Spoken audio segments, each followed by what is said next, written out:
Hello बच्चों, welcome to my physics class. Chapter first class 12th physics की काफ़ी videos मैंने मेरे चैनल पर अपलोड कर दी है। आप प्लेलिस्ट में जाकर देख सकते हैं।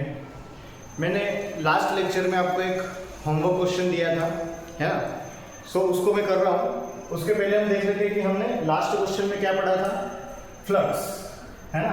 अगर कोई सरफेस है तो उस सरफेस से जो टोटल फ्लक्स जाता है, यानी कि total number of field lines passing normally through the particular surface is known as electric flux. Electric flux क्या होता है? E dot D S vector, D S ले लें इसलिए इंटीग्रेशन, या फिर हम क्या लिख सकते हैं, phi equals to E dot A vector या ई ए कोस थीटा, यानी कि जब भी हम डॉट को रिमूव करेंगे क्या आ जाएगा? कोस थीटा, है ना। तो ये हमने फ्लक्स देखा था, इसकी यूनिट वगैरह हमने सारी चीजें देख ली थी, है ना। न्यूटन मीटर स्क्वायर पर कूलम, और ये सारी चीजें हमने यहाँ पर देखी थी, है ना। एक सरफेस है, सरफेस से हमेशा फ्लक्स लाइन कैसी जानी चाहिए? उसके परपेंडिकुलर, हमेशा परपेंडिकुलर होनी चाहिए। तो यहाँ पर एरिया वेक्टर और अगर इलेक्ट्रिक फील्ड दोनों के डायरेक्शन सेम है तो हम थीटा क्या लेते थे? 0 डिग्री। एरिया वेक्टर क्या होता है ये भी मैंने आपको बताया था, है ना, कि एरिया वेक्टर कैसे लिया जाता है ना। अगर आपको नहीं पता है तो आप मेरी पिछले वीडियो में जाकर देख सकते हो, जिसका लिंक डिस्क्रिप्शन में दिया हुआ है, ठीक है। सो ये आप सारी चीजें, है ना, अगर इसको आप अच्छे से समझना चाहते हैं तो पिछले वीडियो में जाकर समझ सकते हैं। फिलहाल हमारे एक फॉर्मूला काम का है क्योंकि हमने होमवर्क दिया था, तो हम लोग होमवर्क सोल्व करते हैं। सो होमवर्क क्या था? हमें क्या था, मतलब क्या दिया था? एक्स एक्सिस और वाई एक्सिस, और यहाँ पर क्या थी? एक प्लेट रखी हुई थी, है ना, जो यहाँ का कोऑर्डिनेट था 2 0, है ना, और इधर का कोऑर्डिनेट क्या था? ये 0,2, है ना। ये जो लेंथ थी ये 5 सेंटीमीटर थी, ये वाली लेंथ भी कितनी थी? 5, मतलब ये स्क्वायर था। ये क्या था? स्क्वायर, है ना। सो यहाँ से आपको बता, जब इलेक्ट्रिक फील्ड आपको दे रखा है, कितना दे रखा है? 6i cap minus 2j cap, I think यही है, देख लो एक बार, है ना। हाँ यही है, कोई प्रॉब्लम नहीं है। तो ये इलेक्ट्रिक फील्ड दे रखा है और आपको इस सरफेस से टोटल कितना फ्लक्स पास हो रहा है? फ्लक्स, इलेक्ट्रिक फ्लक्स, है ना, ये मैंने बताया था, इलेक्ट्रिक फ्लक्स। ये इलेक्ट्रिक फ्लक्स का ही फॉर्मूला है ना। ये जो आप फॉर्मूला देख रहे हो ना, ये इलेक्ट्रिक फ्लक्स का ही फॉर्मूला है। तो इलेक्ट्रिक फ्लक्स क्या होगा आप बता सकते हो यहाँ से, है ना। सबसे फर्स्ट थिंग, अगर आपको यहाँ पर इलेक्ट्रिक फ्लक्स निकालना है तो आप कैसे निकालोगे? सबसे बड़ी बात क्या है कि जो फ्लक्स है ना, जो नॉर्मली पास हो रहे हैं ना, वही लिए जाते हैं जो नॉर्मली पास हो रहे हैं। अब मान लो हुआ क्या कि यहाँ पर मान लो कुछ इधर वेक्टर दे रखा है इलेक्ट्रिक फील्ड का, तो आपको सिर्फ वही लेना है जो इसके परपेंडिकुलर है, सिर्फ वही। तो हम क्या करते हैं, हमेशा इस इलेक्ट्रिक फील्ड का वो कंपोनेंट लेते हैं जो उसका परपेंडिकुलर है। इसलिए हम यहाँ पर क्या लिखते हैं? ई कोस थीटा, और एरिया का वेक्टर, इसलिए इससे बन जाता है देखो ये कोस थीटा, इसलिए बन रहा है क्योंकि अगर देखो नॉर्मली फॉर्मूला ये बोल रहा है, सॉरी डेफिनेशन, कि आपको परपेंडिकुलर वेक्टर ही लेना है, जो उससे नॉर्मली पास हो रहा है वही इलेक्ट्रिक फील्ड लेना है। अब मान लो ये इलेक्ट्रिक फील्ड ये तो नॉर्मली नहीं जा रहा है, तो फिर तो कोई दिक्कत नहीं, मैं इसका कंपोनेंट लूंगा, वो वाला कंपोनेंट लूंगा जो उसके, है ना, नॉर्मली पास हो रहा है, तो ई कोस थीटा ऐसा होता है। सो ये आप थोड़ा सा ध्यान रखना। तो यहाँ पर भी हमें वही करना है। तो मुझे सबसे पहले क्या चाहिए, क्योंकि देखो ये जो परपेंडिकुलर होता है ये क्या होता है? इसका एरिया वेक्टर, मतलब मुझे ओवरऑल करना क्या है? एरिया वेक्टर चाहिए, मुझे एरिया वेक्टर निकालना पड़ेगा उसका, ये सबसे पहला काम है। समझ में आ रहा है ना? तो मुझे अगर एरिया वेक्टर निकालता हूँ और मुझे पता है यहाँ पर क्या है, ई डॉट ए है, तो मैं उसका डॉट प्रोडक्ट कर दूंगा। क्लियर है ना? तो एरिया वेक्टर कैसे निकालेंगे? सबसे पहली बात वो, तो आप यहाँ पर देखो, ये जो स्क्वायर है ये 2,0 0,2 पर टच हो रहा है, तो इसका मतलब एक्स एक्सिस में और वाई एक्सिस में क्या है? सेम। अगर ये एक्स एक्सिस और वाई एक्सिस में सेम है तो इसका जो वेक्टर बनेगा, है ना, इसका जो वेक्टर बनेगा क्या वो आई कैप और जे कैप में सेम होगा? मतलब जितना, क्योंकि इधर जितना है उतना ऊपर भी है, तो आई कैप और जे कैप में क्या है? सेम है। तो इसका मतलब जस्ट ऐसा नहीं लग रहा कि जस्ट इसका जो एरिया का परपेंडिकुलर है वो ऐसे ऊपर होगा, जो एक्स एक्सिस और वाई एक्सिस में सेम रेशियो में चल रहा होगा। तो अगर एक्स एक्सिस में 1 पर है तो वाई एक्सिस में भी 1 पर होगा। एक्स एक्सिस में 5 पर है तो वाई एक्सिस पर भी 5 पर होगा, सेम चल रहा होगा परपेंडिकुलर। क्लियर है ना? तो इसका मतलब एरिया वेक्टर मुझे सबसे पहले चाहिए। तो अगर एरिया वेक्टर अगर आई कैप और जे कैप सेम चल रहा है तो मैं सबसे पहले क्या करता हूँ, इसका यूनिट वेक्टर निकालता हूँ। क्या निकालूंगा? Unit vector. तो यूनिट वेक्टर आपको पता है क्या होता है? ए vector upon mod A vector. बताओ। सो ए वेक्टर क्या है? आई cap plus J cap upon mod A vector, यानी कि √1² प्लस 1² क्या हो जाएगा? आई कैप प्लस जे कैप √2। ये क्या हो गया? Unit vector. यूनिट वेक्टर मैंने निकाल लिया। अब मैं काम करता हूँ, ए वेक्टर निकाल लेता हूँ। आपको एक फॉर्मूला पता होगा, अभी वैसे मैंने लिखा A cap equals to A vector upon mod A vector. तो यहाँ से ए वेक्टर का फॉर्मूला क्या हो जाएगा? A vector equals to mod A vector into A cap. तो इसका मतलब मुझे क्या चाहिए? ए कैप तो मैंने निकाल लिया ये। अब मुझे क्या चाहिए? Mod A vector. तो मॉड ए वेक्टर मतलब मुझे इसका मैग्नीट्यूड, इस एरिया का मैग्नीट्यूड चाहिए। तो इसका मैग्नीट्यूड क्या होगा बताओ? भाई इसकी लेंथ 5 है, ब्रीथ भी 5 है, तो क्या हो जाएगा? मॉड ए वेक्टर मैग्नीट्यूड क्या हो जाएगा? 5 × 5 25। तो ये एरिया का मैग्नीट्यूड और एरिया का यूनिट वेक्टर जो, अच्छा यूनिट वेक्टर से डायरेक्शन ही बताता है। तो डायरेक्शन मेरी निकल गई, मैंने मैग्नीट्यूड निकाल लिया, तो ओवरऑल मेरा ए वेक्टर निकल गया। तो ए वेक्टर क्या होता है? ए वेक्टर है ना मॉड ए वेक्टर। तो मॉड ए वेक्टर कितना हो गया? 25। और ए कैप, तो ए कैप क्या है? आई कैप प्लस जे कैप अपॉन √2। ये क्या है? Area vector. मुझे क्या चाहिए? फ्लक्स चाहिए। तो फ्लक्स का फॉर्मूला क्या होता है? देखो फ्लक्स का फॉर्मूला ई डॉट ए। तो फ्लक्स ई कितना है? ई इवन है 6 आई कैप माइनस 2 जे कैप डॉट एरिया वेक्टर कितना है? 25/√2 है, 25/√2। और इधर क्या आ जाएगा? आई कैप प्लस जे कैप। यहाँ पे क्या हो जाएगा? 25/√2 को तो इधर लिख लेंगे। और तुम्हें पता है डॉट प्रोडक्ट कैसे होता है? सेम सेम का मल्टीप्लाई, आई कैप का आई कैप के साथ, जे कैप का जे कैप के साथ। क्लियर है? तो 6 का मल्टीप्लाई इसके साथ होगा तो है ना 1 के साथ तो 6, और -2 का मल्टीप्लाई +1 के साथ तो क्या हो जाएगा? -2। क्या बचेगा? 4। तो इसको मैं ऐसे लिख सकता हूँ 5 = 25/√2।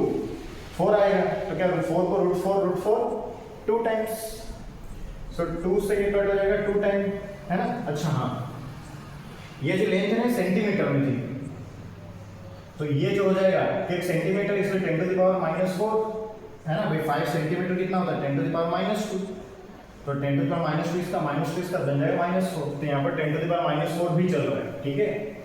सो इंटू 10⁻⁻⁴, है ना? इधर इंटू 10⁻⁻⁴, यहाँ पर भी इंटू 10⁻⁻⁴। ये चलाते रहना साथ साथ, है ना? सो 5 क्या हो जाएगा? देखो, है ना? क्या हो गया? 25। ये क्या है? 2 √4 क्या बन जाएगा? 2। तो 25 × 2 50। और ये क्या है? √2 × 10⁻⁻⁴ न्यूटन मीटर स्क्वायर पर कूलम। और क्या हो जाएगा? √2 की वैल्यू आप रख दोगे 1.4, तो 1.4 × 50 क्या हो जाएगा? 70 × 10⁻⁻⁴। अच्छा 70 से 0 भी हटा लोगे, तो 0 हटा लोगे क्या हो जाएगा बताओ? 10⁻, बोलो, -3। गुड। न्यूटन मीटर स्क्वायर पर कूलम। 7 × 10⁻⁻3। क्लियर है? कोई प्रॉब्लम? बोलो, है ना? तो देखो 7 आ जाएगा वही। अरे देखो एक पॉइंट आप इधर लेके आओगे तो इधर पावर क्या होती है? इंक्रीज होती है ना? क्योंकि ये वैल्यू कम हो जाती है पॉइंट इधर लाने से, है ना? पॉइंट इधर लाओगे तो ये वैल्यू कम हो जाती है, तो ऑब्वियसली पावर को इंक्रीज करना पड़ेगा इक्वलिटी बनाए रखने के लिए, है ना? तो इसलिए पावर इंक्रीज होकर -4 से -3 हो जाएगी। सो ये आपका होमवर्क का सॉल्यूशन है, आप नोट कर लो, नोट कर लो इसको। ओके, सो अब मैं है ना हमारे टॉपिक को आगे बढ़ाते हुए अब हम चालू करते हैं, है ना? रफ कर दो इसको, ठीक है? हाँ, अब हमारा जो नेक्स्ट टॉपिक आता है वो है गॉस लॉ। क्या है? Gauss law. अब क्या है गॉस लॉ? गॉस लॉ देखो हमने है ना बहुत सारे क्वेश्चंस किए, ठीक है। अगर आप सारी वीडियोस देखते हुए आ रहे हो तो आपने देखा होगा हमने बहुत सारे अलग अलग टाइप्स के क्वेश्चंस किए। कई सारे क्वेश्चंस ऐसे नहीं थे कि जहां पर बहुत मुश्किल हो रहा था हमें इलेक्ट्रिक फील्ड निकालना। फिर भी अगर मैं देखूं मैंने थोड़ी सिमेट्रिसिटी लगा ली तो फिर भी चलो थोड़ा आसान हो गया, बट और अगर कॉम्प्लिकेटेड आने लग जाए हमारे पास क्वेश्चंस तो फिर वहां पर इलेक्ट्रिक फील्ड निकालना हमारे लिए बहुत मुश्किल हो जाता है। तो इतनी कॉम्प्लिकेशन में इलेक्ट्रिक फील्ड कैसे निकालें, ये हमारे लिए सबसे बड़ी प्रॉब्लम है।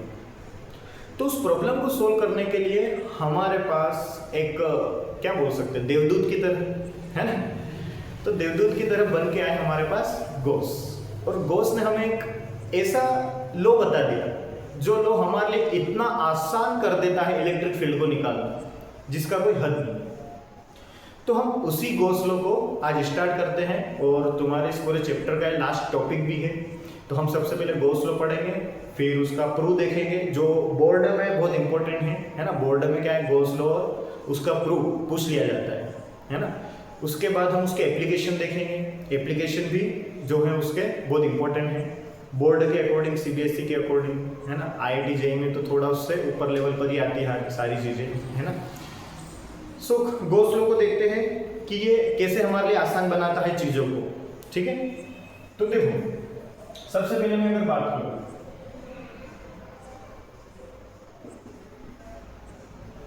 गॉस लॉ, है, तो गॉस लॉ क्या बोलता है, ये बोलते हैं कि total flux passing through total flux passing through a closed surface is 1 upon epsilon naught times the charge enclosed by closed surface, है ना। यानी कि जो टोटल फ्लक्स है यानी कि फाई ई, टोटल फ्लक्स जो पास हो रहा है वो चार्ज इनसाइड यानी कि जो है ना, जो क्लोज्ड सरफेस है उसके अंदर कितना चार्ज है वो वाला चार्ज, है ना। उसके अंदर जितना चार्ज है उसका 1 अपॉन एप्सिलॉन नॉट टाइम्स होता है। या फिर आप इसको कैसे लिख सकते हो, phi E equals to 1 upon epsilon naught summation I equals to 1 to n Q I. But ये आई भी कौन सा होगा, इनक्लोज्ड वाला होगा, ये हमेशा ध्यान। जो अंदर है उस क्लोज्ड सरफेस के अंदर है, मान लो ये क्लोज्ड सरफेस है, सरफेस में तो ध्यान रखना ये होलो स्फीयर है, होलो स्फीयर, इसके अंदर मान लो क्यू चार्ज रखा है।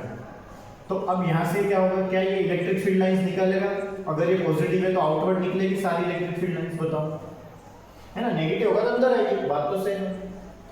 तो ये जो फील्ड लाइंस है ये क्या कर रही है भाई, कट करके जाएगी सरफेस को। तो ये जितना भी कट कर रही है उसकी काउंटिंग को हम क्या बोलते हैं, काउंटिंग ही क्या कहलाती है, फ्लक्स। गुड, हाँ देखो याद तो रखना पड़ेगा, बिना याद रखे आप ये सोच के बैठ जाओ कि सर हम तो बिना याद रखेंगे एग्जाम को क्लियर कर देंगे, तो देखो ये सलाह मैं आपको बिल्कुल भी नहीं दूंगा। याद करके चलोगे तो हमारे लिए भी चीज़ें आपको समझाना बहुत आसान हो जाती है और आपको भी समझना बहुत आसान हो जाता है ना। तो याद करके अगर आप क्लास में आते हो, है ना, और समझते हो तो बहुत आसान है आपके लिए, है ना। तो देखो क्या हो रहा है, ये जो फ्लक्स पास हो रहा है ना, फिर बोलोगे सर ये तो हमारा जो फ्लैट है उसके बीच का अशोक चक्र बन गया है, क्या करें। अरे बाप लाइट चली गई बेटा, 2 मिनट है ना, अभी लाइट आते ही,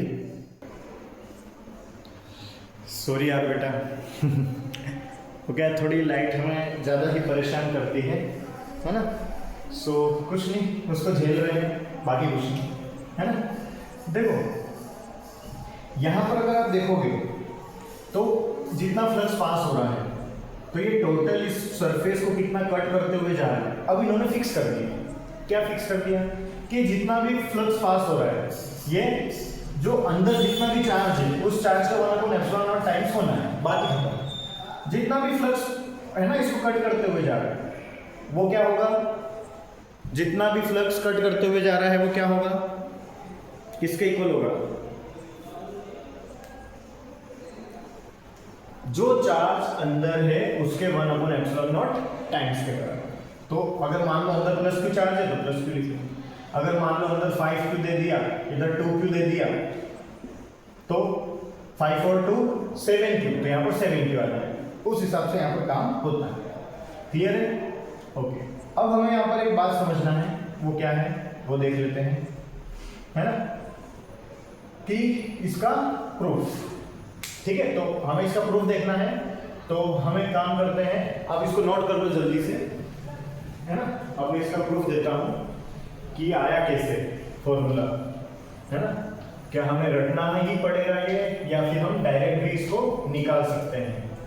ठीक है, तो थोड़ा सा प्रूफ देखते हैं। थोड़ा क्या है, बोर्ड भी हिल रहा है, तो ये भी थोड़ी प्रॉब्लम क्रिएट करता है ना। Okay, I wish you understand. Okay, so अगर मैं बात करूं यहाँ पर किसकी, फ्लक्स की, मतलब इसके प्रूफ की, तो प्रूफ क्या है, तो प्रूफ समझना क्या है। मैं क्या कर रहा हूँ, क्लोज्ड सरफेस ले रहा हूँ, क्या ले रहा हूँ, क्लोज्ड सरफेस। ये जो क्लोज्ड सरफेस है ना, इस क्लोज्ड सरफेस को हम बोलते हैं गॉसियन सरफेस। क्या बोलेंगे, क्लोज्ड सरफेस को हम गॉसियन सरफेस। आगे मैं बताऊंगा गॉसियन सरफेस कैसा होना चाहिए, है ना, बस इस प्रूफ कर लेते हैं फिर समझा रहा हूं। सो अंदर मैंने रखा है एकदम इसके सेंटर पर, ये क्या है, फॉलो स्फेरिकल शेल, है ना, ये सरफेस है पूरा। अंदर मैंने क्यू चार्ज रखा, इसकी जो रेडियस है वो कितनी है, आर है। अब यहाँ पर एक पॉइंट पी है, यहाँ पर मैं क्या कर रहा हूँ, एक स्मॉल एलिमेंट बना रहा हूँ एरिया का, ये दिख रहा है आपको, ये क्या है, मैंने बहुत स्मॉल एलिमेंट लिया। अब ये जो स्मॉल एलिमेंट है, तो हमें सबसे पहले क्या देखना है, इसका एरिया वेक्टर। तो हमेशा जो एरिया वेक्टर है वो क्या होता है, उस एरिया का परपेंडिकुलर। और अब ये क्या, स्फीयर है, तो स्फीयर का मैं परपेंडिकुलर कैसे निकालूंगा, आपको क्या करना है, वहां पर बना देना है उस पॉइंट पर टेंजेंट। तो जैसे आप टेंजेंट बनाओगे ये, तो टेंजेंट का आपको क्या बनाना है, परपेंडिकुलर। टेंजेंट का क्या बनाना है, परपेंडिकुलर। तो जो उस पॉइंट पर आप टेंजेंट बना लो, टेंजेंट का परपेंडिकुलर क्या हो जाता है, उसका एरिया वेक्टर, है ना। मैं क्योंकि यहाँ पे बहुत स्मॉल एलिमेंट लिया इसलिए मैं इसको लिखूंगा ds वेक्टर। हमेशा ध्यान रखो, अब सरफेस है ना, कैसी, स्फेरिकल सरफेस है, तो यहाँ पे तुम्हें एरिया वेक्टर बनाना है, वो हमेशा कैसा होता है, आउटवर्ड होता है, फर्स्ट थिंग ये। सेकेंड थिंग क्या है, वो होगा कैसा, क्योंकि अगर मैं इसको बहुत छोटा मान लूँ, बहुत छोटा, इसे छोटा करते करते करते करते आ जाऊँ, तो तुम्हें ये सरफेस एकदम फ्लैट में दिखेगी। तो फ्लैट सरफेस है, ऐसी फ्लैट, बहुत छोटा करते करते आ जाओ, उसको फ्लैट दिखेगी। तो फ्लैट है तो एरिया वेक्टर किधर होगा, आउटवर्ड बनाना है, बाहर की साइड परपेंडिकुलर, तो वही उसकी टेंजेंट ही बन गई हो, तो टेंजेंट का परपेंडिकुलर, है ना। देखो स्मॉल एलिमेंट है, जैसे आप अर्थ भी देखते हो, अर्थ आपको कैसे दिखती है, फ्लैट। क्या रियल में वो फ्लैट है अर्थ, नहीं, ये क्या है, एक स्फीयर। तो फ्लैट क्यों दिख रहा है आपको, क्योंकि आप बहुत छोटा एरिया देख रहे हो उसका। तो सेम यहाँ पर भी होगा, तो इसलिए उसका परपेंडिकुलर किधर होगा, अब तो क्लियर हो गया होगा, तो ज़्यादा एक्सप्लेन करने की जरूरत नहीं है, सब क्लियर होगा। तो देखो ये जो पॉइंट भी है, यहाँ पर इलेक्ट्रिक फील्ड किधर होगा वो बताओ, इलेक्ट्रिक फील्ड, अगर ये पॉजिटिव चार्ज देते हैं, इलेक्ट्रिक फील्ड इससे अवे होगा, पॉजिटिव चार्ज से इलेक्ट्रिक फील्ड अवे होगा, तो वो इसी डायरेक्शन में होगा, जो दोनों को ज्वाइन करना लाइन है उसी के अलोंग अवे की साइड। तो इलेक्ट्रिक फील्ड और ds दोनों के बीच में एंगल कितना हो गया बताओ, सेम डायरेक्शन है, तो थीटा कितना हो गया, 0 डिग्री। क्लियर है, कोई प्रॉब्लम? ओके, तो मैं सबसे पहले इलेक्ट्रिक फील्ड लिखता हूं, electric field at point P due two plus Q charge. बताओ, प्लस Q चार्ज की वजह से इलेक्ट्रिक फील्ड कितना होगा, इलेक्ट्रिक फील्ड का फॉर्मूला E = kq/r²। बताओ, K कांस्टेंट, Q तो अंदर चार्ज है वो Q, और r² रेजिस्टेंस सेम ही है, कोई दिक्कत ही नहीं। फर्स्ट, अब आप क्या लिखोगे यहाँ पर, फ्लक्स। तो फ्लक्स का फॉर्मूला क्या होता है ना, इलेक्ट्रिक फ्लक्स। तो इलेक्ट्रिक फ्लक्स अगर आप देखोगे तो इलेक्ट्रिक फ्लक्स ∅ क्या होता है, E.ds। इलेक्ट्रिक फ्लक्स क्या होगा, E.ds, है ना। अब देखो डॉट हटाएंगे तो क्या लग जाएगा, cos थीटा आपको पता है, और थीटा क्या है, angle between E and D S, तो ई और डी एस के बीच में ई भी इधर डी एस भी इधर 0 डिग्री, तो cos 0 डिग्री की वैल्यू 1, सो ई डी एस बचेगा। और क्योंकि डी एस आपने स्मॉल एलिमेंट लिया इसलिए आप क्या करोगे, इसका इंटीग्रेशन, ई की वैल्यू रख दो इक्वेशन फर्स्ट से, क्या हो जाएगी, phi E equals to integration K Q upon R square और डी एस, तो देखो ये हो जाएगा phi E equals to K Q upon R square integration D S. अच्छा, इंटीग्रेशन डी एस, इंटीग्रेशन का मतलब होता है किसी भी चीज को बढ़ाना, बढ़ाना, किसको बढ़ाना, जिसका इंटीग्रेशन होगा, किसका होगा इंटीग्रेशन, डी एस है ना, एरिया का। तो एरिया को बढ़ाना है, तो एरिया को बढ़ा के मैं कहाँ ले जाऊँ, जितना वहां पर एरिया है वहां पर ले जाओ। तो अब ये मैंने स्मॉल एलिमेंट लिया, ऐसे स्मॉल एलिमेंट में भाई पूरे एरिया पे ले सकता हूँ, पूरा एरिया बाहर भी आ रहा है, ध्यान रखना, पूरा एरिया ऐसा है, पूरी फुटबॉल होती है ना, ऐसा है भाई, स्फीयर है ना, और एकदम उसके सेंटर पर चार्ज रखना है, ये पूरा, ये इधर से कहीं से भी देखो, बीच में क्या रखा है, चार्ज, और पूरा एरिया है सब जगह पे। तो हर जगह में देखो छोटे छोटे क्या ले सकता हूँ, एलिमेंट ले सकता हूँ हर जगह पे। अब ये छोटे छोटे एलिमेंट, छोटे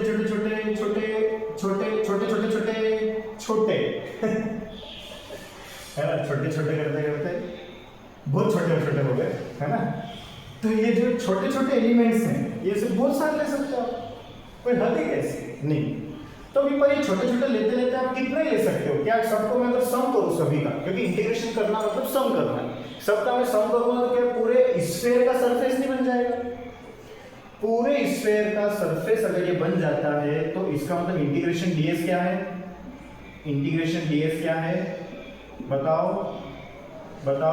area of sphere, good, area of sphere, ठीक। सो एरिया ऑफ स्फीयर क्या होता है, सर मैं बताऊंगा, अरे टेंशन मत लो, तू बता दे यार बेटा, क्या लोड लेता है, तू बता दे, चल क्या होता है, 4/3 पाई आर क्यूब है, 4/3 पाई आर क्यूब बेटा, ये तो वॉल्यूम होता है। आप सरफेस एरिया बताओ सर, बोलो, हाँ तुम लोग, हाँ आप बोलो, हाँ 4 हाँ पाई आर स्क्वायर, गुड। तो क्या होता है 4 पाई आर स्क्वायर। तो क्या होता है फाइव इक्वल्स टू के, क्या होता है 1/4 pi epsilon naught Q upon R square, K की वैल्यू रखनी पड़ेगी यहाँ पे, जरूरत है हमें। इंटीग्रेशन डीएस क्या होगा 4 पाई आर स्क्वायर, क्लियर है, 4 पाई टू 4 पाई कैंसिल, क्या बचा आर स्क्वायर से R square cancel, so phi क्या होगा, क्लियर बताना एकदम, 1/एप्सिलॉन नॉट इनटू क्यू होगा, कोई प्रॉब्लम बताओ, कोई प्रॉब्लम है क्या, 5 equals to epsilon nought into q, कोई प्रॉब्लम हो तो बोल देना, बिल्कुल इसको नोट कर लो जल्दी से, ये है ना इसका क्या है, ये क्या है, प्रूफ, गुड, ये प्रूफ है। सो हमने इसको प्रूफ कर दिया है, देखो वही है जो बोला था, है ना, टोटल फ्लक्स, देखो total flux passing through the closed surface ये ना, कोई प्रॉब्लम तो नहीं है, closed surface epsilon nought times the charge देखो अंदर चार्ज क्यों ही था, ज्यादा चार्ज होता तो उसके अकॉर्डिंग आंसर बनता, क्लियर है, ये प्रूफ है, आपके बोर्ड वगैरह में बहुत काम में आता है, नोट कर लो इसको, है ना, रफ कर दो रफ, बोलो, चलो कर ही देते हैं, है ना। ओके, सो नेक्स्ट थिंग वो क्या है, अब हम ये देखते हैं थोड़ा सा कि ये सर फ्लक्स आप पढ़ा तो रहे हो, हमें सर समझा रहे हो, बहुत अच्छे से समझ भी आ रहा है, कोई प्रॉब्लम नहीं है सर, बहुत धन्यवाद आपका कि आपने हमें समझाया, बट सर ये हमें काम कहाँ आएगा, कहाँ काम आएगा, देखो ऐसे डायरेक्टली तो मैं आपको नहीं बता सकता आपको कहाँ काम आएगा, बट कुछ मेरे पास चीज़ें जरूर हैं जहाँ पर ये काम में आता है, बस बिल्कुल अच्छे से समझना है। क्या समझना है, देखो तुमने हॉस्पिटल में एमआरआई रूम देखा होगा, बताओ हॉस्पिटल में आपने एमआरआई रूम देखा होगा या नहीं देखा, गुड, हाँ वही जहाँ पर एक्सरे वगैरह होते हैं, है ना। सो ये जो एमआरआई रूम है, अब ये एमआरआई रूम में आपने देखा होगा कि वहां पर जब एक्सरे वगैरह होते हैं वहां पर क्या होता है, है ना, इलेक्ट्रिक फील्ड, मैग्नेटिक फील्ड, ये बहुत सारी वहां पर बनती है। तो अगर एक्स्ट्रा अगर कहीं से इलेक्ट्रिक फील्ड अगर आती है अंदर, तो इलेक्ट्रिक फील्ड वहां पर जो भी स्कैन हो रहा है उसको कुछ ना कुछ इफेक्ट, है ना, जो स्कैन हो रहा है, जो एक्सरे बन रहा है, उसमें कहीं ना कहीं ब्लरीनेस, है ना, या फिर एक्सरे को बिगाड़ने का काम वो इलेक्ट्रिक फील्ड कर सकती है ना, क्योंकि इलेक्ट्रिक फील्ड है, वहां पे अगर कोई भी चीज होगी तो वो क्या है, उस पर इफेक्ट डालती है ना, समझना। तो इसके लिए हमें वहां पर क्या चाहिए, वो जो रूम है वो रूम कैसा होना चाहिए, बिल्कुल इलेक्ट्रिक फील्ड से फ्री होना चाहिए। इलेक्ट्रिक फील्ड से क्या होना चाहिए, फ्री, है ना, फ्री टू इलेक्ट्रिक फील्ड। तो इलेक्ट्रिक फील्ड से फ्री रखने के लिए मुझे क्या करना पड़ेगा, तो यहाँ पे हम हमेशा यूज करते हैं फेराडे गेज का, यानी कि क्लोज्ड मेटेलिक सरफेस का।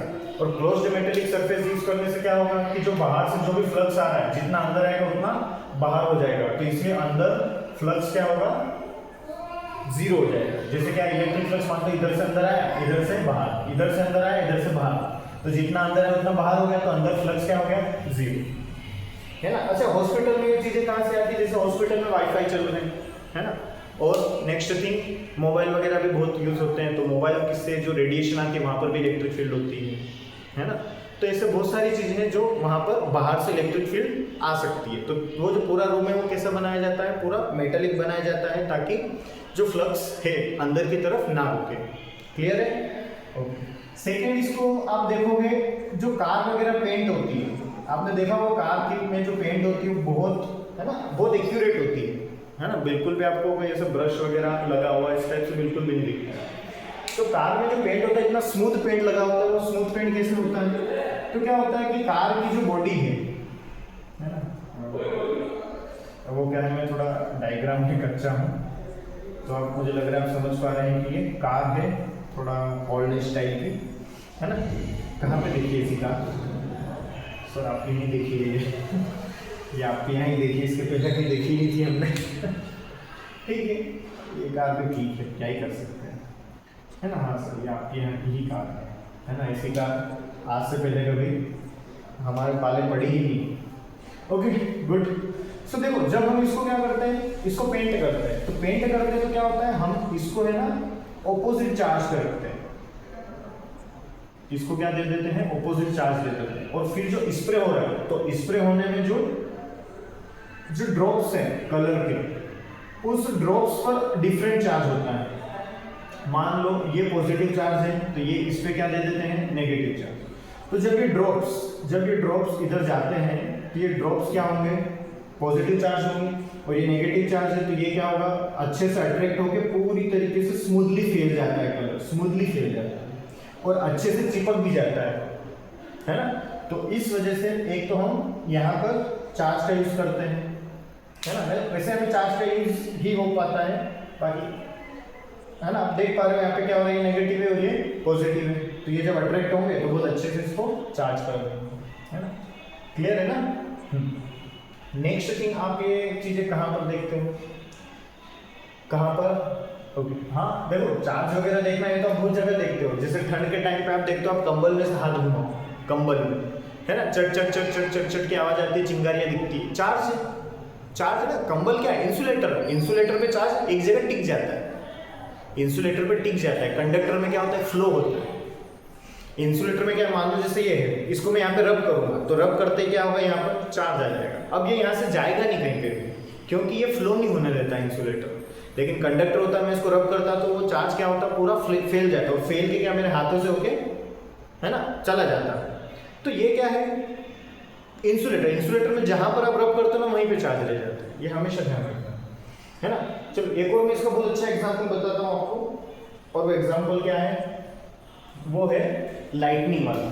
समझना है लाइटनिंग कैसे होती है ना। चलो लाइटनिंग देखते हैं, लाइटनिंग कैसे होती है, इसको रफ कर दो। ओके, चलो लाइटनिंग समझते हैं, लाइटनिंग होती कैसे। देखो समझो, क्या होता है, एक बादल है, वैसे अधिकतर आप देखोगे लाइटनिंग कब तुम्हें ज्यादा दिखती है, बरसात के टाइम, क्योंकि बरसात में बहुत सारे बादल होते हैं। तो ये सारे बादल क्या होते हैं, जब आपस में इतने सारे आते हैं तो बादल में क्या है, पानी है ना। तो जब वो आपस में क्या होते हैं, टकराते हैं, उसमें फ्रिक्शन होता है, फ्रिक्शन की वजह से वो क्या रब होते होते क्या हो जाता है, उनमें चार्ज आ जाता है। तो इसलिए जो क्लाउड है वो चार्ज हो जाता है। चार्ज होके क्या होता है कि जो पॉजिटिव चार्ज है वो ऊपर चला जाता है इसमें, और नेगेटिव चार्ज सारा किधर आ जाता है, नीचे क्लाउड में। अब सुनो, तो यहाँ पर जब लाइटनिंग होती है तो हम क्या करते हैं, लाइटनिंग रोड का यूज करते हैं बिल्डिंग्स पर। तो मान लो एक बिल्डिंग है, वहां पर क्या है, ये लाइटनिंग रोड ऐसे लगा रखी है, ऐसे लगा दी लाइटनिंग रोड, है ना। यहाँ पर मान लो जिसको कि जो अर्थ है, अर्थ पे कौन सा चार्ज है, पॉजिटिव, ऐसा मान लो। तो होता क्या है कि ये जो चार्ज है डिस्चार्ज होने के लिए कहाँ पर गिरता है, मतलब ये चार्ज कहाँ गिरेगा, अर्थ पे। तो अर्थ पे गिरता है तो वो पूरा जो गिर रहा है वही क्या होती है, जो गिर रहा है वही क्या होती है, लाइटनिंग, है ना। पर देखो मैं आपको इसका यूज बताता हूँ तो यहाँ से पूरा क्लियर समझ जाएगा कि वो गिरती कैसे है। देखो समझना क्या होता है, ये हमने एक बिल्डिंग पर क्या लगा दी, रोड लगा दी, है ना, लाइटनिंग रोड लगी होती है। आजकल क्या है कि बिल्डिंग में क्या है, सरिये लगे रहते हैं, तो सरिये की वजह से आधी प्रॉब्लम तो वैसे भी नहीं होती है हमें, पहले वो है ना इनका यूज करना पड़ता है। तो देखो क्या होता है, जैसे चलो सरिया ही लगा हुआ है, तो क्या होगा कि यहाँ पर नेगेटिव चार्ज जैसे ही बादल इसके ऊपर से निकलेगा तो यहाँ पर क्या है, नेगेटिव चार्ज, और यहाँ पर क्या है, पॉजिटिव चार्ज। अब सुनो ध्यान से, ये पॉजिटिव चार्ज, ये देखो यहाँ पर एरिया क्या बहुत कम है, और कम एरिया जितना होता है ना, वहां पर चार्ज की डेंसिटी उतनी ज्यादा होती है। यानी कि जो चार्ज की डेंसिटी है सिग्मा, एरिया पर सिग्मा है ना होती है डेंसिटी। सो सिग्मा जो है ना वो क्या है, रेडियस के या फिर एरिया के क्या होती है, इनवर्सली प्रोपोर्शनल। जितना कम एरिया उतनी चार्ज डेंसिटी ज्यादा। तो यहाँ पे चार्ज बहुत ज्यादा इकट्ठा हो जाएगा, बहुत ज्यादा इकट्ठा होने से क्या होगा, फ्लक्स, क्या होगा, फ्लक्स बहुत सारा इकट्ठा होगा यहाँ से फ्लक्स, ये, और इतना ज्यादा फ्लक्स हो जाता है, बहुत ज्यादा, है ना, इतना ज्यादा फ्लक्स यहाँ पर इकट्ठा हो गया। अब क्या होगा, ये फ्लक्स अब इसे दूर दूर तक जा रहा है, तो यहाँ पर क्लाउड को पता चल गया कि भाई इधर से फ्लक्स आ रहा है, क्योंकि इधर पॉजिटिव चार्ज आ जाता है। तो और इतना ज्यादा फ्लक्स आता है कि ये इनको अट्रैक्ट करने की कोशिश करता है, और यहाँ पर अप्रोक्स कितना है ना, इलेक्ट्रिक फील्ड बन जाता है अप्रोक्स 2 × 10⁵ या 6 न्यूटन पर कूलम, 5 या 6 है ना, इतना बन जाता है, ठीक है। 10⁶ ही है ना, 2 की जगह 3 लिख लूँ, 3 है वैसे, 3 × 10⁶ न्यूटन पर कूलम। इतना सारा यहाँ पर क्या आ जाता है, मतलब इतनी इलेक्ट्रिक फील्ड बन जाती है, यहाँ पर इतना फ्लक्स आ जाता है, इधर माइनस है। अब होता क्या है, बहुत ध्यान समझना, अब ये इतनी सारी जो इलेक्ट्रिक फील्ड है ना, ये इलेक्ट्रिक फील्ड जो है, जो यहाँ पर बन रही है, ये क्या करती है, जो ये मॉलिक्यूल्स हैं इन, क्योंकि अरे देखो हवा है, हवा में क्या होते हैं, मॉलिक्यूल्स होते हैं, इस मॉलिक्यूल्स का ब्रेकडाउन हो जाता है, और ब्रेकडाउन होते ही माइनस अलग प्लस अलग, भाई एटम्स है तो एटम्स में माइनस और प्लस होंगे, तो माइनस और प्लस क्या हो जाएंगे, अलग अलग हो जाएंगे। जब ये माइनस और प्लस अलग अलग होंगे, समझना, तो मॉलिक्यूल्स है ना, ऐसा मॉलिक्यूल्स का ब्रेकडाउन इसी इलेक्ट्रिक फील्ड पर हो जाता है, मॉलिक्यूल्स का ब्रेकडाउन, और वो ब्रेकडाउन होते माइनस प्लस अलग अलग हुआ, माइनस प्लस अलग अलग हो गया, तो वहां पर क्या बनता है, प्लाज्मा चैनल बन जाता है, प्लाज्मा चैनल। और वो प्लाज्मा चैनल क्या है, जैसे ऐसे है ना, यहाँ पर मॉलिक्यूल्स थे तो ये ऐसे ऐसे चल रहा है प्लाज्मा चैनल, इधर ऐसे ऐसे चल रहा है, इधर ऐसे चल रहा है ना, थोड़ा ऐसे चल रहा है, मतलब ऐसे समझो कि ये कुछ रास्ते ढूंढ रहे हैं, कुछ रास्ता ढूंढ रहे हैं कि कहीं जाना है, ऐसे कर रहे हैं। इधर नेगेटिव चार्ज है तो नेगेटिव चार्ज ये क्या करेगा, ऊपर से एयर पर क्या करेगा, चैनल बनाते हुए नीचे आएगा, ऐसे लाइटनिंग करते हुए। तो जहां ये लाइटनिंग हो रही है, तो लाइटनिंग जहां पे जिससे टच हो जाए, जैसे मान लो चलो ये इधर आते आते क्या होगा, इससे टच हो गए तो पूरा एक चैनल बन जाता है कंप्लीट। तो इस चैनल से होते हुए पूरा चार्ज डिस्चार्ज होकर कहां चला जाता है, रोड में, और रोड से कहां आ जाएगा, नीचे। और ये इतना सारा करंट फ्लो होता है इस टाइम पे, इतना है कि वो 3000 एम्पियर है कितना है, 3000 एम्पियर, इतना सारा करंट वहां से फ्लो होता है। तो ये अब ऐसे क्या है, जैसे अर्थ पे गिरना है तो अर्थ पे क्या होते हैं, जैसे करते हुए आते हैं और अर्थ से थोड़ा बहुत है ना, थोड़ा बहुत रास्ता यहाँ से मिल ही जाता है इतने डेंस, क्योंकि देखो यहाँ पे जो फ्लक्स मिलता है वो यहाँ पर तो नहीं हो पाता है ना, हल्का फुल्का ही मान लो, तो ये बनाते बनाते बनाते बनाते नीचे तक आ जाते हैं। तो ये रास्ता बनाते बनाते नीचे तक आ जाते हैं तो क्या होता है, पूरी ये लाइटनिंग हमें दिखाई देती है। कुछ नहीं, ये एयर का ब्रेकडाउन करते हैं, बीच में जो एयर है ना इसका क्या हो जाता है ब्रेकडाउन। ब्रेकडाउन इसके लिए कितनी वैल्यू होती है 3 × 10⁻⁶। तो जब ये एयर का ब्रेकडाउन हो जाता है तो वो प्लाज्मा चैनल बन जाता है पूरा, वो चैनल ही आपको दिखाई देता है पूरा प्लाज्मा चैनल, जिसमें पॉजिटिव नेगेटिव चार्ज डिफरेंट मतलब डिफरेंट हो जाते हैं। तो ये आपको है ना, मतलब ये भी देखो फ्लक्स का भी इसमें यूज हो रहा है ना। फ्लक्स यहाँ पर इतना ज्यादा क्यों हो रहा है, क्योंकि जितना कम एरिया होगा उतना ज्यादा डेंसिटी, जितनी ज्यादा डेंसिटी उतना ज्यादा फ्लक्स निकलता है। वो फ्लक्स क्या है, इसको अट्रैक्ट ज्यादा करता है, तो ज्यादा अट्रैक्शन की वजह से ये इधर का गिरते हुए ये यहीं से आके रिलीज हो जाते हैं और ये यहाँ पर आके कहाँ चले जाते हैं, अर्थ में, है ना। और अर्थ तो पता है आपको है ना, ओशन ऑफ चार्ज है, आप कितना भी चार्ज दे दो, कितना भी वहां से चार्ज ले लो, उसको कोई फर्क नहीं पड़ेगा। क्लियर है ना, कोई प्रॉब्लम नहीं, ओके।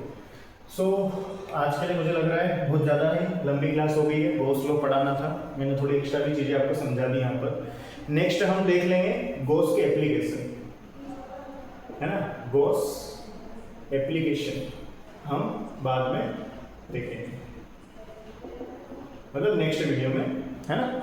अच्छा हाँ, इसमें एक चीज़ आप और देख लो कि जो गॉसियन सरफेस हम लेते हैं वो गॉसियन सरफेस, जैसे कि ये चार्ज है, अब मुझे यहाँ से क्या देखना है, फ्लक्स देखना है, तो फ्लक्स के लिए मुझे क्या चाहिए, कोई गॉसियन सरफेस बनानी पड़ेगी, एक क्लोज्ड सरफेस होना चाहिए, और उस क्लोज्ड सरफेस से जो फ्लक्स पास हो रहा है वो अंदर जो चार्ज है उसका 1/ε0 टाइम्स होना ही चाहिए, ये गॉस बोल रहे हैं। तो भाई उनके लिए इसका मतलब एक जो क्लोज्ड सरफेस है ना, उसी को हम क्या बोल रहे हैं, गॉसियन सरफेस। तो गॉसियन सरफेस कैसी होनी चाहिए, एक सिमेट्रिसिटी दिखनी चाहिए, विदाउट सिमेट्रिसिटी आप उसको गॉसियन सरफेस नहीं बोल पाओगे, है ना। कुछ भी रेंडमली कुछ भी बना दिया, हाँ ये गॉसियन सरफेस है, तो वो थोड़ा सा अच्छा नहीं लगता है ना। कहीं कहीं पे हो जाता है काम, पर हर जगह काम नहीं हो पाता है। तो गॉसियन सरफेस के लिए क्या जरूरी है, पॉइंट्स आप नोट कर लो। फर्स्ट पॉइंट क्या है, गॉसियन सरफेस हमेशा क्लोज्ड सरफेस होना चाहिए, तभी इनका रूल काम करेगा कि जो चार्ज है वो 1/ε0 टाइम्स होता है। फर्स्ट। सेकेंड क्या होना चाहिए कि गॉसियन सरफेस के जितने भी पॉइंट्स हैं, हर पॉइंट्स पर इलेक्ट्रिक फील्ड, क्या इलेक्ट्रिक फील्ड की वैल्यू जो है वो सेम होनी चाहिए, हर पॉइंट पर इलेक्ट्रिक फील्ड की वैल्यू सेम होनी चाहिए। Okay, second thing. थर्ड, अगर सेम नहीं हो पा रही है, भाई हम जब सरफेस बना रहे हैं, हो सकता है भाई हर बार ऐसा तो नहीं हो कि इतनी सिमेट्रिसिटी ले आए हम कि हर पॉइंट पर इलेक्ट्रिक फील्ड सेम कर दें। तो ऐसी कंडीशन में हम क्या कर सकते हैं, हम ये कर सकते हैं कि या फिर इलेक्ट्रिक फील्ड क्या हो जाए, जीरो हो जाए। क्या हो जाए, जीरो। या तो सेम कर दो, ये ना, ये दोनों पॉइंट और में है, या तो सेम हो जाना चाहिए हर पॉइंट पर इलेक्ट्रिक फील्ड, या फिर इलेक्ट्रिक फील्ड क्या हो जाना चाहिए, जीरो। फोर्थ पॉइंट क्या है, अगर आपको किसी पॉइंट पर इलेक्ट्रिक फील्ड निकालना है तो वो सरफेस हमेशा उस पॉइंट से होकर पास होना चाहिए, pass from that point where you find electric field. जहां से हम, मतलब जहां पे हमें, जैसे मैंने पहले वाले में बताया था, जहां से इलेक्ट्रिक फील्ड पास हो रहा था, ये क्या था, +q चार्ज, ऐसे में बना था, ये पॉइंट भी बनाया था, यहाँ पे मुझे इलेक्ट्रिक फील्ड फाइंड करना था। तो इलेक्ट्रिक फील्ड तो वो सरफेस वहां से पास होना चाहिए, इस पॉइंट से पास होना चाहिए, ये बहुत जरूरी है ना। Where you find electric field, जिस पॉइंट पर फाइंड करना है वहां पर, है ना, उस पॉइंट से होकर सरफेस जाना ही चाहिए, वो नहीं जाएगा तो फिर प्रॉब्लम। तो ये 4 पॉइंट आप गॉसियन सरफेस के लिए याद रखें कि गॉसियन सरफेस कब एप्लीकेबल है ना, मतलब सॉरी, कैसा होना चाहिए, गॉसियन सरफेस कैसा होना चाहिए। एप्लीकेशन हम देखेंगे, कल देखेंगे, आज तो नहीं, है ना। सो आपको उम्मीद करता हूँ कि पूरे लेक्चर में आपको पकाया नहीं होगा मैंने, है ना, और आपने बहुत अच्छे से लेक्चर को एंजॉय किया होगा और आपने अपने नॉलेज को इन्हेंस किया होगा, बढ़ाया होगा। है ना। मैं उम्मीद करता हूँ कि आप जरूर जो वीडियो देखने के पहले जो था और अभी जो है, जरूर आपके माइंड में कुछ चीज़ें बदली होगी और कुछ अच्छा आपने सीखा होगा। सो आज के लिए इतना ही। आप बहुत अच्छे से पढ़ाई करते रहें। Okay, thank you.